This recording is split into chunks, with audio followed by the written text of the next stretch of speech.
Hey everybody, welcome to PixelBlips Podcast. Happy St. Patrick's Day. Aaron go brah. If you notice, we're in the same clothes as we were last week. We're doubling up on episodes. There'll be a special surprise later this week. Keep your eyes peeled. I'm Andy Ryan. Put quarters in me. That's Dave DeWart. He takes tokens. I don't take tokens. Well, okay, I do take tokens. Okay. I love tokens. What are you playing this week, Dave? So we all know SimCity came out last week. Yep. Or a week and a half ago, whatever it is. Ish. And it's had its server problems, and they're at the point of this recording, they're still going on as of this morning. But they're being resolved. They're being resolved. I had no issues getting on last night. PC Master Race? What was that? PC gaming's the best? You can't play it on your PS3. Sorry. Oh, you can't play it on your PC? I can play it on my PC, actually. I only had a few issues this morning. I think it was just I left Origin open. I restarted Origin. It was fine. It's a lot of fun. I have started a Curved roads, right? That's the big. Yeah, I don't give a. Whatever. You lose efficiency when you use curved roads. You can't put square buildings in a curved slot. It's true. But I have started a region. If any of you guys want to play, it's on the North America East server. It's just simply called PixelBlips region. I think it's like a 5-slot region.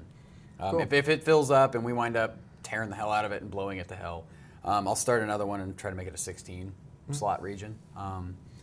It's kind of fun. I'm having, I played through. I've got my first city, and I played it in like 3 hours, and I've almost filled the zone I was given. And the zones are all about the same size, but they're all really small in comparison to what you could do in SimCity 2000 and SimCity 3. Well, apparently they're going to keep building that out, right? Well, I think part of the reason why the zones are so small for you to build in is because of like the minimum specs they were trying to reach, and to make stability, make it a stable game and work within the constraints that they set themselves for, the simulation, because there's a lot of simulation crap going on, and yeah, you can have the most badass video card ever, but it doesn't matter if your CPU can't keep up with the simulation data that's happening. Like once it gets so full, and you try to crank it up to the top speed, it's like there's 3 modes. Cheetah mode, something like that. Yeah, and it can cause it to drag if you've got a really built up city.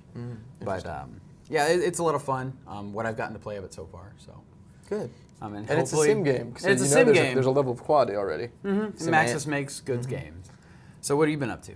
I have been playing Bit Trip Runner 2 Future Legend of Rhythm Alien. And I love it. That title kind of sucks, but yeah. No, it's hilarious because this whole I haven't thing played any of the Bit Trip is games, built so. around.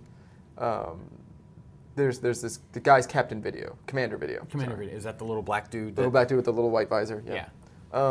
And they've gotten a voice actor to do like Rocky and Bullwinkle-esque last time on Bit Trip Runner type stuff. So there's this whole kind of funniness to it. And goofy as hell. It reminds me a lot of Mario 3. Okay. I mean, it's like a Cannonball not Endless Runner, but a Cannonball Runner type game. But it's a rhythm game, and you kind of have to build the song, build the music, and it really runs really well, works really great on the PS3. And there's little retro levels that just tickle my retro bone. It's just great, and I love it. And I highly recommend people pick it up. Okay. Because I love the Bit Trip games. The Bit Trip games were some of the only WiiWare games I ever bought. That and all your old school RPGs. Well, virtual consoles. Yeah, the virtual console is a different thing. It's not WiiWare. Still.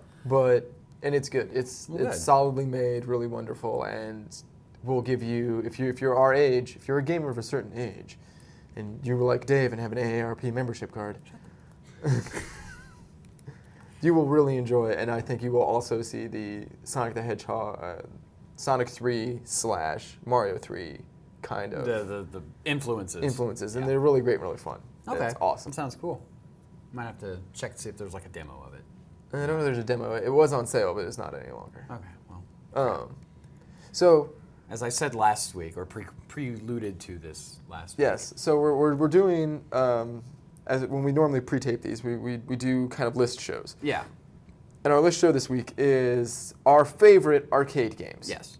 The arcades are coming back a bit in the form of barcades, which Dave and I, if you were listening to the show, a couple months ago we went to a barcade here in town, Screenland Crossroads, which was great. Which is also a movie theater, so Which was great, and we're showing Pee-wee's Big Adventure, which was great. Yeah, they do all kinds of fun stuff. So if you live in Kansas City and there's a Screenland by you, there's like 4 of them, but the one at Crossroads has the Retrocade. The Retrocade, and it's great, and it's good. It is fun. We need to go again. We do. Sometime, like you and I need to go again. Okay. I have tons of passes still. Yes. Anywho, so we're gonna go through a few of our favorite arcade games. Yeah. And you won't be surprised by the top winner. ones, probably. But so my first one is I love shmups. Oh, yes. I love vertical Andy loves his shmups. I love horizontal shmups. I love bullet hell shmups. I love old shmups. I love twin stick shmups. I love shmups. You are a shmups guy. I love shmups. And my favorite shmup is Gunbird, because it is batshit.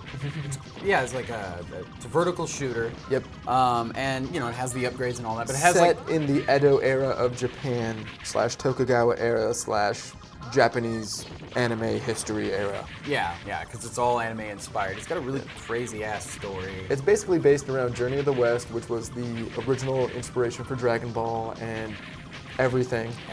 The most famous piece of Kosoge, Super Monkey Daiboken, was based on Journey of the West. But this is just, it doesn't even matter. It's just crazy. And it's fun, and it's all played for laughs, and it brings a smile on my face. Even look at it. Look at it. You're not even playing it right now. You're just thinking about it. And it makes me happy. And Gunbird 2 for the Dreamcast is also one of my favorite games. But when it came down to which one do I like more, Gunbird, because it's crazy. It is. It's nuts. You should play it. You should right now. Go.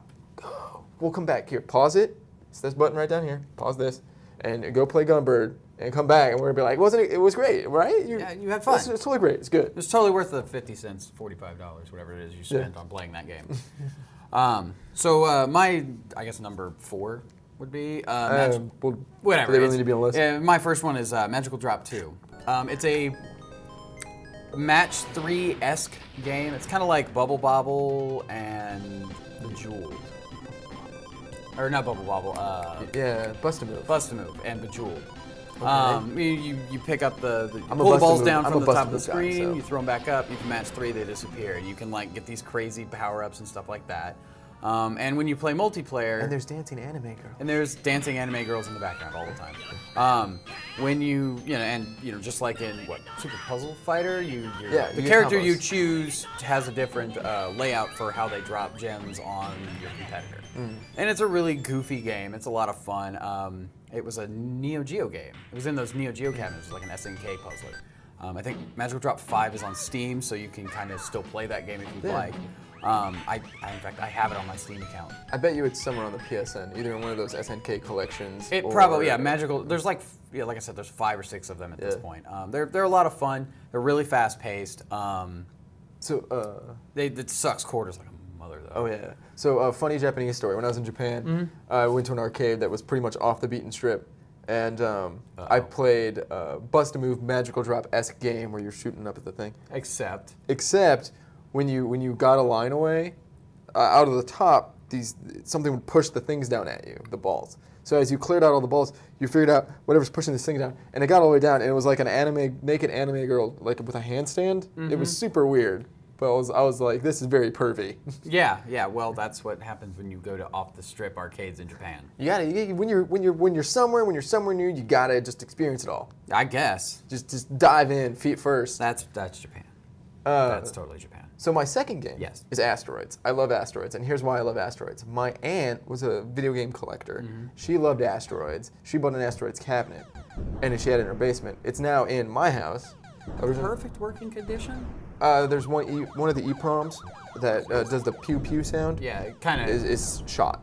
But for the most part, perfect working. Clean. Yeah, from 1979, working condition Asteroids machine. Yeah. With the really cool bezel, which I always like. They never really did that type of bezel again. Yeah. Where it's like a 3D cardboard bezel. And it's fun. It's good. It's cool. And everyone has something probably within reach that will play Asteroids. Yeah, iPhones, your laptop, and anything will play Asteroids. It's a pretty basic game. Yeah, so for me, a lot of people, Pac-Man or Donkey Kong, or I'm just saying, this is for me. A lot of people, Pac-Man, Donkey Kong, maybe Space Invaders, are their like classic arcade. When they think of classic arcades, for me, it's Asteroids. Yeah. Well, so he just said mine. I love the original Donkey Kong. My uncle my great uncle, I guess, he was my grandmother's brother, had a stand-up Donkey Kong machine in his basement. So every time we went over there, that's like straight to the basement, threw in open up the door, hit the little tab like 100 times so I had enough credits to sit there and play it all day. There's just something about the way, like the timing in that game, that you just have to get down. Something about the way she... No, okay, No. never mind. There's just something about the way that Donkey Kong is. And then when I had a cocktail... It's perfect. It's good. Like it is a really great game. The difficulty ramps up pretty well. Once you get through the first 2 stages, you then get treated to a 3rd stage, and then once you get through those 3, you then get the 4th stage with the pies, which is a pain in the ass. It's one of my favorite old school arcade games, And I even had, this is how much of a nerd I am, I even had a cocktail table that the sound EEPROMs did not work. So when I would play it, I would hum the music while I was playing the game because I knew what it was from playing that game so much, and I timed it just right. See, I didn't really play Donkey Kong that much as a kid, but what I did play was Donkey Kong 3, because it was at the 7-Eleven down the street from my house. Yeah. So to this day, even though everyone else hates it, I love me some Donkey Kong 3. And when we went to that barcade, I saw it and I was just like, gravitated. Because they had them all too, because they had Donkey Kong and then 2 and then 3, Junior and then 3. Which 3... And 3's totally different. 3's more like Donkey Kong meets Space Invaders. Yeah, it's weird. It's good. It's good. You have like if you find one, let's see, I know it's released on the Virtual Console for the 3DS. I know it was released on the Virtual Console for the Wii. It was released in a Nintendo cartridge. But I think those are the only ways you can play it, considering outside how many of times having the cabinet. the cabinet or a main cabinet. But think of how many different ways you can play Donkey Kong. So Donkey Kong 3 is kind of the black sheep, but it's a good black sheep. Okay. Well, whatever. Let's see. What's my next game? I don't know. I didn't write yours down. Final Fight. Final Fight. Mike Hagar. Mayor Mike Hagar. Mayor Mike Hagar. Well, he was a Street Fighter at some point. We should put a link in the Yeah. to that ballad of Mike Hagar. Have you ever Okay. heard it? The epic poem, Mayor Mike Hagar. Okay. I'm a guy. I play Guy. Guy I games. hated the Super Nintendo version of Final Fight because it did not have Guy, and I had the Sega CD version, which had Guy. Yeah. To this day, I still love Final Fight. I love beat 'em ups. Yeah. You just never see them anymore. They're really fun, really good. Well, I mean, we got Double Dragon like 6 months ago or something. Yeah. Double Dragon Neon. Neon. That was kind of meh. But I'm like a new Final. Like, Yeah. A new Final Fight would be awesome. Yes, but not that Final Fight that they did on the PS2. That wasn't Not so awesome. much on that That one? wasn't Not so much. awesome. So what you're saying is a Double Dragon Neon Final Fight. Yeah. Yeah, with all the Like upgrades. remind me why I love this, but Yes. make it better. Yeah. So I like Final Fight because it's fun and it's stupid fun, and it's Oh, it's literally so dumb. walk to the right and punch guys. Done. Game 1. If you can make it all the way to the right, you win this level. And it also with Street Fighter, it imbues personality into the bad guys. It So does. it's not just like Renegade or Vendetta or Kung Fu. Where you have nameless bad guy number 386. Yeah, and they all look the same. You get like when like you at beat least, the guy. at least Capcom palette swapped crap. Yeah. They yeah. cared enough. It's like, okay, you now have the green guy with the mohawk instead of the red guy with the mohawk. I mean, like when we were talking about the Capcom arcade cabinet a few episodes ago, and I said, well, there's no Final Fight character because I know the outline of the Final Fight all the art. Final Fights, yeah. And there's no Street Fighter character. I guess I'm not down for that then. I am down for the Capcom arcade cabinet, Yeah. but You're just not gonna. as a day one purchase. Yeah. Well, isn't it? Never mind. Anyway. But yeah, Final Fight. And I think the only Final Fight in the arcades was Final Fight 1, but Final Fight 2, Final Fight 3 came out on the Super Nintendo. On the Super Nintendo ones, I would say 2 is probably my favorite. Okay. With the Ninja Girl. I think 2 was the Ninja Girl. Whichever one's more the Ninja Girl was my favorite, because she plays like a faster version of Guy. Which is pretty hard to do because he was pretty quick. Yeah. So. Like, okay. I remember when Street Fighter Alpha came out and they had Guy in it. I was like, oh, this is amazing. Yeah. Yeah. Okay. But yeah, vote Hagar in this election. Yes. Every election, vote Hagar. There's probably a T-shirt out there that says like Mike has Hagar like wants you. Hagar for mayor or something. Yeah. I need to buy that. If not, you could probably get one made. Internet, Make make it happen. so. Make it happen. Okay, so my third game is it's a crossover game. It's X-Men versus Street Fighter. This is Capcom. Is one of the first mashup games where you take two different genres of character. X-Men and Street Fighter? X-Men versus That Street is actually the first Capcom mashup. Yeah, and it was always one of the biggest things at our arcade was, Saturday or Thursday night when it was free play night. You pay $10, you go in, you play whatever all night. We would just, it would basically be, there'd be a line behind whoever just lost. Yeah. There'd be a line, and then if you lost, you walked away, got to the back of the line. Because that's the thing You we just like do about that all Capcom night. fighting games. That's how loser pays. Yeah, is what they winner call stays. it. Yeah, loser pays, winner stays. And I always ran Ryu and Gambit because they were basically the same character. Yeah. Well, Gambit never shows up again. He shows up as an assist character, but he's never a fully playable He shows up. again. Yeah, he doesn't show up in X-Men vs. Street Fighter 2. There is no X-Men vs. Street Fighter No, he 2. does show up again because you can play him in Marvel vs. Capcom 2. No, you can't. He's an assist, isn't he? I thought he was. No, I think because that roster. Well, Marvel was vs. huge. Capcom's roster's huge, so yeah, Yeah, he could so totally, he could totally theoretically be in there. But I know I've seen him in Marvel another vs. game. Capcom's roster's huge, but I never notice it because it's really like Ryu, Hulk, Wolverine, and Iron Man. Done.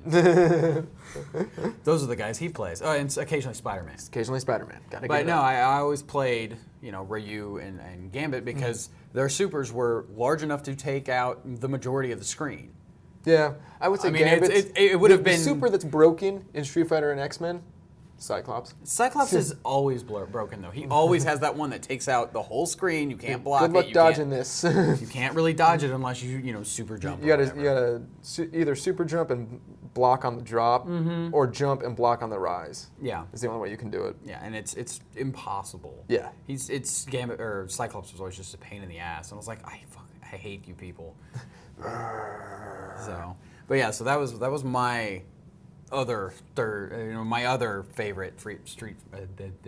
So this Can't- brings us to our I top can't game, talk. probably the best arcade game of all time. And when Dave and I went to the barcade, and the barcade has a time era. Yeah, early 80s to early 90s is about the I would say time the that they have. newest cabinet was probably Super Punch-Out.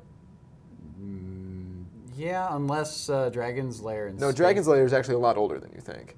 Oh yeah, because it's a laser disc. Yeah, Dragon's Lair is actually like 85 Ish. Okay. maybe. Yeah, but I mean, there's not a lot But of I would games say in there that Super. are I would say Super Punch-Out is probably its Yeah.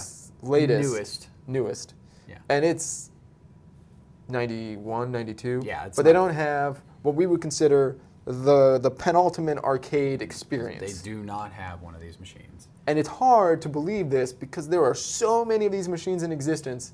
I can still find one within walking distance of where we are now. Where? Buzzard Beach. Oh yeah, okay. And there's another one somewhere else further downtown. Street Fighter 2. The original Street Fighter 2. Not Championship Edition, not Well, Street Fighter the- 2 Turbo. When I say so many of these machines in existence, I'm talking about Super and Turbo and Hyper and Hyper. Super Turbo. Super Hyper Turbo Championship Edition. Because the 90s in arcades Yeah. was about one thing, Street Fighter. Street Fighter. Not so, well, maybe Fatal Fury, but no, it's mostly Street Fighter. And to this day, rolling up on a Street Fighter cabinet at a bar, to me, Yeah. I still get that itch. Oh yeah, you got to drop in at least just- 50 cents to $1 to just to play Just some to Street do it, Fighter. just go through it, Yeah. dust off the... The old school Street Fighter skills, not the super quick timing, because it's not Yeah. what it was about back then. No, combos turned out to be a happy accident from Street Yes. Fighter 2. They figured out that their animation was off at certain points of frames. Yeah. And as people were playing it, they were like, oh, I can cancel out of that move and hit up into this next one. Yeah. And so with Super, Mm-hmm. well, with Turbo, they increased the latency, where those drop animations would happen. Mm-hmm. Yeah. And then with Super, they put in a full combo system. Yeah, they did. And then beautiful things happened. Cherubs from on high came down. Well, and that's the evolution of fighting games in general. Yeah. But it was It was all about Street Fighter. Oh yeah, not Street Fighter, not the original Street Fighter 2, because Street Fighter was. Well, yeah. But, If it wasn't for Street Fighter, we wouldn't have Street Fighter 2. yes. The first time you were in a arcade and you saw someone throw a fireball. Yeah.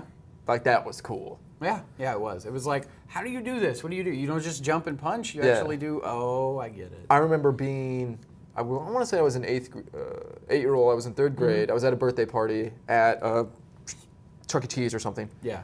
And I played Blanca, and I remember, because Blanca's easy, we all knew that you spam the punch button. Tap the punch button and you'll burn up. Do your lightning.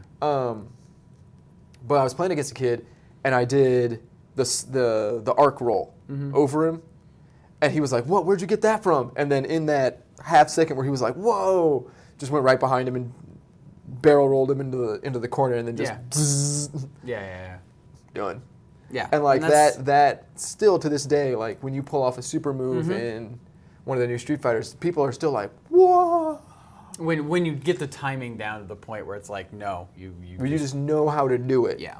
Muscle memory. Yeah. And that's why Evo, I think, is always so big, because there's always those moments where you're just like watching the streams, or like you're there in the audience, or you're watching on TV, and it's just like throw down the arcade stick, throw your hands in the air, and just like, what?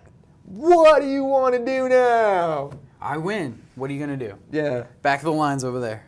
Yeah. Oh, it's so great. And fighting Fighter, games in the 90s were so much like that. I would say, once again, my second favorite after Street Fighter 2 is probably the King of Fighters series, the later years, 95 and up. But then Marvel vs. Capcom, because it's just crazy. Oh, yeah. Well, and you get to play Spider-Man. Yeah. Spider-Man. I mean, those if you are... see one of those arcade cabinets, and if you see a Street Fighter arcade cabinet, and you call yourself a gamer, and you don't throw a quarter in, you shouldn't call yourself a gamer. No. It's bad. Even if no one else is there, even if it's the middle of the day. And you're playing the computer. You're playing the computer. Playing like, the AI. There's just something about it. Bison with his forward-moving psycho punches. Yeah, he cheats. Sucker. He cheats. Sagat, I always thought cheated more than Bison, because he has the low-high. Yeah, you just sit there and Tiger fire. Yeah. But yeah, so it's something's in our gamer DNA, I think. About wanting to play Street Fighter all the time. If you were in arcades in that time, it's there. It is. And you just get that itch. Yes. We still need to put that Street Fighter front end on your cabinet. Yes, we do. I have parts to a Street Fighter cabinet, because the story is Street Fighter 2 came out and blew up so big, Capcom couldn't physically produce the wooden cabinets quick enough. So what they did was they just started selling kits, which they had done before, for all these Street Fighter things, and the kits sold out faster than the cabinets both. Yes. So they couldn't make Street Fighter 2 fast enough in any form to meet demand. To get it out there and make demand. And that is just how crazy it was in the early 90s. It's like... It shows the popularity of Street Fighter 2 and of that franchise back then. I mean, like, they were in 7-Elevens, they were in dentist's office, they were... Oh, I'm trying to think of the weirdest place I saw an arcade cabinet. I saw an arcade cabinet in a video store, which I always thought was hilarious, because it's a video store. Here's the line of video games that you can rent for $5. Or you can play this one for quarter a quarter at a pop. time. Let's see, where else did I say? Oh, airports. I saw them a lot in a lot of airports. I've seen them a lot of airports, too. Just throw that quarter in. Well, I mean, that makes sense, though, because if you're in an airport, you got a layover. What the F are you going to do? It's not like you had a tablet back then where you could control the internet, or a laptop. You might have had a Game Boy or a magazine or a book. It's like, I want to play some video games. Yeah. So go play some, whatever. I mean, I remember the last time I rolled up on a Street Fighter cabinet, I was at Worlds of Fun. I had just ridden one of those spinny rides, and I was very nauseous. So I was like, I'm just going to go hang out in that arcade area, just chill out. And there were these two kids around a Street Fighter, Hyper Street Fighter, the one before Street Fighter 3. Gotcha. And the one kid lost and was like, you suck and everything. And the other kid was like, I'm the greatest. Okay. Everyone knows I'm the greatest. And I was like, oh, you think? Let's see. Okay, here's where you. Who are you playing as? Dawson. Yeah, that was a bad choice. Yeah, no. Yeah, he's got the reach, great. But so great. Yeah, it's a really good series, and I'm glad that they keep coming out with these games, and they stay fairly true to the originals, where they keep a good chunk of the same roster, and it's focused on the actual fighting game, not all the story crap. There's not like all this weird stuff that they're adding. Mortal Kombat. Mortal Kombat was not bad. The story mode was actually a lot of fun because it taught you how to play all the characters. I didn't say Mortal Kombat was bad. Just like I say, certain things aren't just as good as other things. Are we gonna do this again? No. You guys, don't forget to spay and neuter Pokemon. Have fun out there on St. Patrick's Day. You guys have a wonderful spring. We'll be back next week. Also, I'll see you before then. Maybe.